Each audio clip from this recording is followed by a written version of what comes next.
নমস্কার বন্ধুরা, জিঞ্জার কুকিংয়ে তোমাদের সবাইকে জানাই সুস্বাগতম। তোমরা সবাই কেমন আছো? আমি খুব ভালো আছি। আজকে তোমাদের সামনে একটা খুব ভালো নিরামিষ পদ এনেছি। সবাই ভালোবাসে এটা খেতে। কি বলো তো? কাশ্মীরি আলুর দম আর ডালপুরি। দেখো, শিলে আমি কাজু, কিশমিশ, এলাচ, লবঙ্গ নিয়েছি। অপরদিকে আলুর দমের জন্য আলুটা 2টো সিটি দিয়ে নিয়েছি, আর পুরোটা কিন্তু এখানে আলুটা সিদ্ধ হয়নি। এবার আলুটা ঠান্ডা হওয়া মাত্রই আলুর খোসাগুলোকে একটু ছাড়িয়ে নিলাম। গরম আলুতে হাত দিতে যেও না, যেন হাতে ছ্যাঁকা লাগবে। এবার আলুগুলো যেহেতু একটু মিডিয়াম সাইজের, তাই আলুটা দুভাগে ভাগ করে নিলাম। এইবার নিলাম লঙ্কার গুঁড়ো, হলুদের গুঁড়ো, নুন আর একটা শুকনো মশলার গুঁড়ো। আর নিলাম ওই যে আলুটা কেটে রাখা আলু। আর হ্যাঁ, শুকনো যে গুঁড়োটা আছে সেই গুঁড়োর মধ্যে জিরে, ধনে আর 2টো শুকনো লঙ্কা দিয়ে শুকনো খোলায় ভেজে নিয়েছি। ব্যাস হয়ে গেল। এবার অপর দিকে একটা কড়াতে নিলাম একটা তেজপাতা, আর তাতে দিলাম জিরে। দিয়ে সেটা যেই ফুটে উঠেছে অমনি আমি আলুগুলো সব ওই কড়াতে ছেড়ে দিলাম। এবার আলুটা সুন্দর করে ভেজে নেব। বেশ লাল লাল ভাজাটা হবে। হ্যাঁ, ভেজে নিলে আলুর দমটা আরও ভালো হয়, আরও সুস্বাদু হয় খেতে। এইবার যেই আলুগুলো ভাজা ভাজা হয়ে যাবে, তখন কড়ার থেকে সব আলুগুলোকে তুলে নিয়ে আবারও কড়াতে একটু তেল দিতে হবে। তার মধ্যে এতে যেহেতু একটু টক দই ব্যবহার করা হয়েছে, টক দইটা একটু ফেটিয়ে নিলাম। মিক্সির জারেতে 1/3 ভাগ নিয়ে নিলাম টমেটো, আর একটা হাফ পেঁয়াজ নিয়ে সামান্য একটু ব্লেন্ড করে নিলাম। ব্যাস হয়ে গেল। আবারও কড়াতে একটু জিরে ফোড়ন দিলাম। এবার জিরে ফোড়ন দেওয়ার পর পেঁয়াজ আর যে টমেটো পেস্ট করেছিলাম সেই পেস্টটা দিয়ে দিলাম ওই তেলের মধ্যে। খুব বেশি নয়, কিন্তু খুব সামান্য হবে পেস্টটা। একটু টমেটো আর পেঁয়াজ, আর দিলাম সামান্য একটু আদা আর রসুন বাটা। দিলাম হলুদের গুঁড়ো, দিলাম লঙ্কার গুঁড়ো, আর দিলাম স্বাদ অনুযায়ী নুন। মানে যতটা পরিমাণে নুন লাগবে ঠিক ততটাই নুন এখানে ব্যবহার করলাম। এইবার আবারও ওই মশলাটাকে খুব সুন্দর করে নাড়াচাড়া করতে হবে। কিন্তু মশলাটা ভালোভাবে কষানো দরকার, নালে পেঁয়াজ, আদা, রসুন এইসবের কাঁচা গন্ধ লাগলে তরকারির স্বাদ কিন্তু মোটেও ভালো হবে না। তার জন্য খুব ভালো করে তরকারিটা যাতে ভালো হয়, মশলাটা কষানো দরকার। যেহেতু এই রান্নায় একটু টক দই যাবে, তাই এর রঙও চেঞ্জ হবে। দিয়ে দিলাম তার জন্য কাশ্মীরি লঙ্কা, আর কাশ্মীরি লঙ্কা দেবার পর দিলাম শিলেতে যেটা বেটে নিয়েছি কাজু আর কিশমিশ বাটা। তার সাথে একটু গরম মশলাও ছিল, 2টো এলাচ, 2টো লবঙ্গ আর সামান্য একটু দারচিনি। আবারও নিয়ে ভালো করে কষাতে থাকলাম। মাঝখানে সামান্য একটু জলও দিয়েছিলাম, কড়াতে লেগে যাচ্ছিল বলে। দেখছো গ্রেভিটা কীরকমভাবে ফুটে উঠেছে? হ্যাঁ, ঠিক এই রকম গ্রেভিটা হবে। আর এর মধ্যে এখন আর কাঁচা মশলার গন্ধ নেই। এবার দিয়ে দেবো ওই ভেজে রাখা আলুগুলো।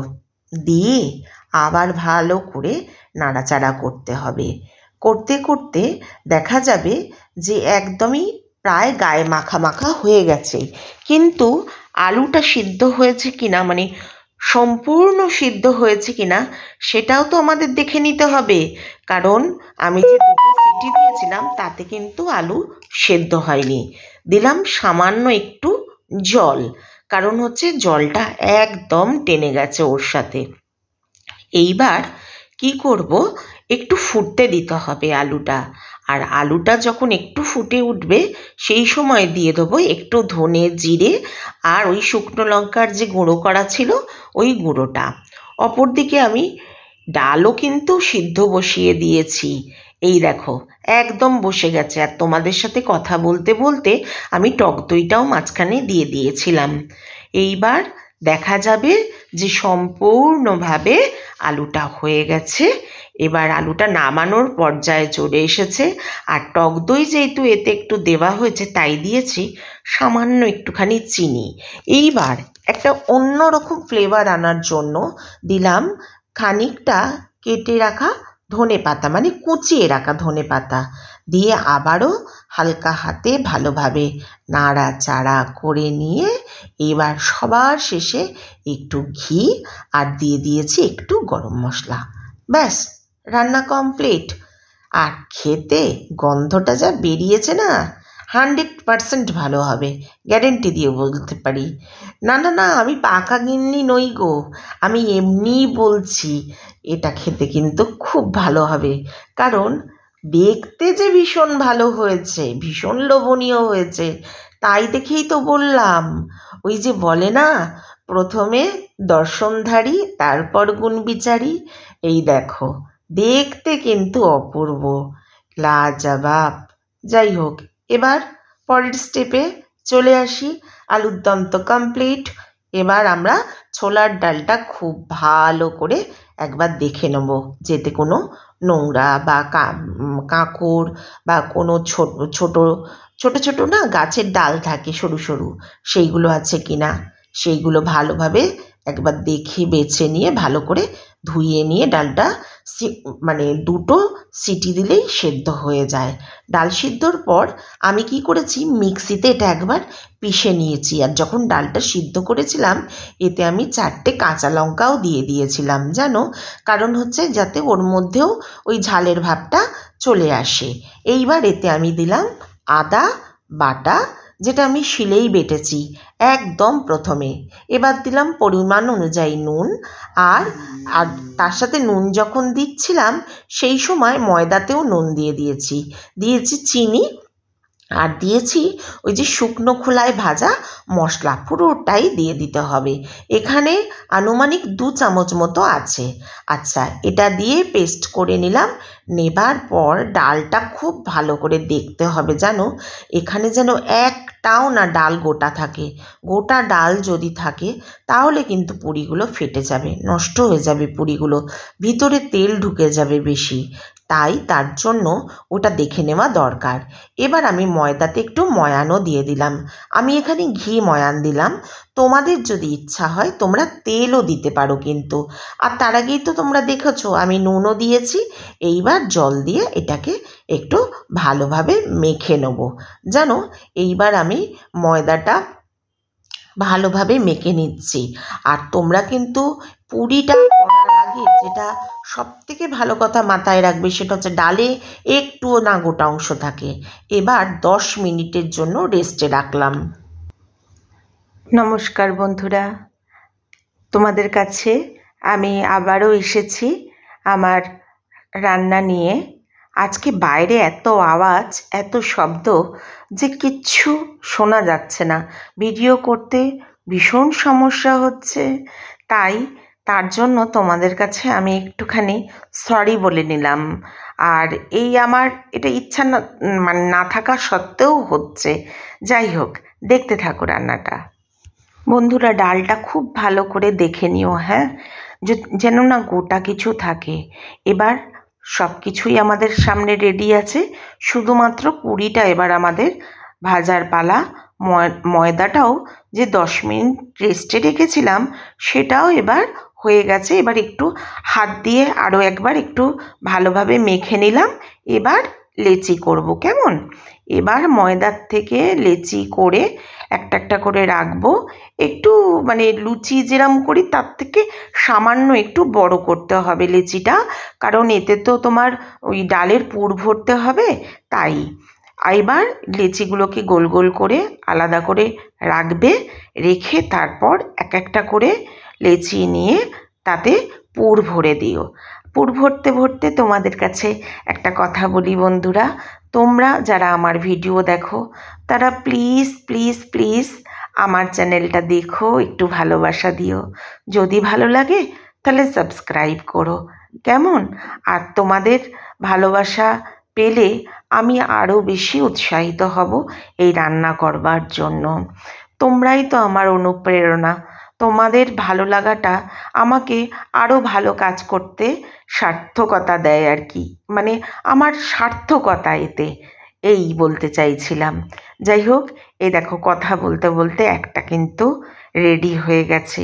আগে 3-4টে ভালো করে গড়ে নিই, কারণ হচ্ছে ছেলেটির খুব খিদে পেয়েছে গো, তাই। এই দেখো আরও একটা পুর ভরে নিলাম। পুরটা তোমরা ঠিক এইভাবে ভরো। যারা আমাদের থেকে অভিজ্ঞ তারা তো জানেনই পুরটা কীভাবে ভরবো, আর যারা বয়সে ছোট আছে, যারা নতুন রান্না করছো, তারা তোমরা দেখো। আমিও এর আগে একদমই রান্না করতে পারতাম না, কখনো মায়ের কাছে কিচ্ছু রান্না করে কোনো দিন খাইনি জানো। আর বিয়ের পর আস্তে আস্তে সব শিখে গেলাম। ওই যে কথায় বলে না, ঠেকে পড়ে সবাই শিখে যায় সব কিছু, সত্যি তাই। কেমন আমি মাঝে মাঝেই আজকাল চমকিত হই, বাবা কি করে আমি আবার এইসব খাবার বানাচ্ছি, এসব তো কখনো বানাতাম না। যা হোক, কড়াতে কিন্তু তেল দিয়ে দিয়েছি, তেলটা গরম হবার অপেক্ষায়। আর অপর দিকে আমি একদম আলতো হাতে এই লেচিগুলোকে একটু বেলে নেবো। আর প্রথমে কয়েকটা বেলে নেবো, আর হাত দিয়ে না তোমরা একটু প্রথমে ওই চাকি যে দলনটা আছে, চাকির মধ্যে প্রথমে দিয়ে একটু হাত দিয়ে করে নেবে। তাতে কি হবে না, চারিদিকে ভিতরের যে পুরটা আছে ওটা বেশ চারিদিকে ছড়িয়ে যাবে জানো। এরপর পরেরটা বেলে নিলাম, ওই 3-4টে একসাথে করে নিয়ে তারপর ভাজবো। আর এই সব জিনিস না একটু গরম না হলে ভালো লাগে না, একটু শীতে একটু ওয়েদার, আর এই সব জিনিস কিন্তু সত্যিই ভালো লাগে খেতে। তবে হ্যাঁ, যারা তেলে খাওয়াটা পছন্দ করছো না, তারা কিন্তু পরোটার আকারেও গড়ে নিতে পারো, খুব সামান্য তেল বা ঘি দিয়ে। এবার আমি একটা একটা করে ভেজে নেব। বাড়িতে যেহেতু আমার ছেলে এটা একটু তেলে ভেজে খাওয়াই পছন্দ করে, তাই ওর জন্য আজকে তেলেই ভেজে দিলাম। আর যদি আমার হাজব্যান্ড খেতেন, তাহলে পারে তার জন্য আমি পরোটার আকারেই গড়ে দিতাম। ও আবার তেলটা বেশি পছন্দ করে না। আর আজকাল সবাই তো এইসব ব্যাপারে স্বাস্থ্য সচেতন, কিন্তু তবুও তো মাঝে মধ্যে একটু ইচ্ছা যায় খেতে।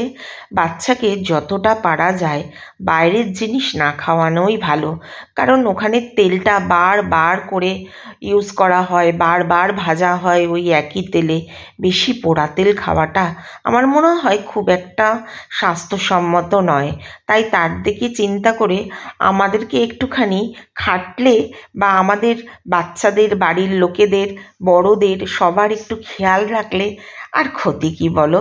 সবাই ভালো থাক, সবাই আনন্দে থাক, সবাই সুস্থ থাক, আমরা তো এটাই চাই না সদা সর্বদা। হ্যাঁ বন্ধুরা, তোমরাও খুব ভালো থাকো, তোমরাও খুব সুস্থ থাকো, এটুকুই চাই। দেখো বেশ পুরিগুলো সুন্দর হয়েছে, একটার থেকেও ডালের পুর বেরিয়ে যাচ্ছে না। খুব ভালো লাগে যেন যখন একদম পারফেক্ট রান্নাটা হয়। সত্যি বলছি, মনটা খুব ভালো লাগে পারফেক্ট রান্না হওয়ার পর। কি সুন্দর হচ্ছে পুরিগুলো, আহা। এই দেখো বলতে বলতে আবারও একটা পুরি করে ফেললাম। যাই হোক, এবার আমার ভাজা হয়েও গেছে, আর এবার আমি খাবারটা সার্ভ করে দেবো।